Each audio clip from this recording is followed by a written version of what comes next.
A bill making its way through the state legislature would double the fines for protesters who block highways and freeways. KRON 4's Sarah Stinson joins us in the studio after talking with the lawmaker who introduced the bill and civil rights activists against it. Sarah. This bill is proposing to increase fines for protesters every time they are convicted of blocking traffic on highways. The hope is to deter them from doing it again, but civil rights advocates tell me tougher penalties will not stop people from speaking out.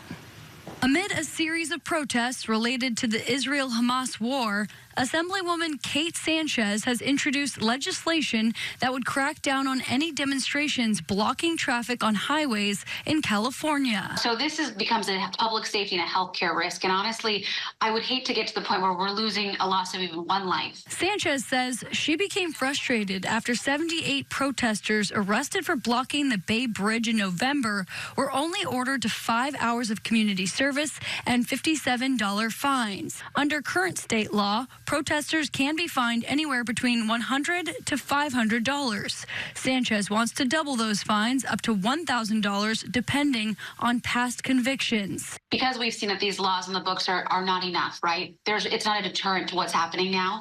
We believe that doubling them would give them DAs more tools in their toolbox to go after those that are continually putting others' lives at risk. This bill passed in a transportation committee hearing by both Democrats and Republicans.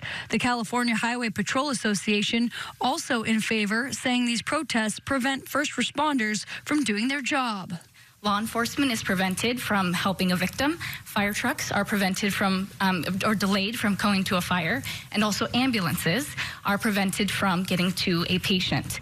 Terrible. We need to make a change. The executive director of the Council on American Islamic Relations, Zahra Bilu, is speaking out against the bill. Frankly, I'm appalled that our legislators are using the pretense of transportation and public safety to quell First Amendment protected activity. Bilu says if this bill gets passed into law, it won't stop protesters. The only way to deter protesters is to urge and implement a permanent ceasefire now.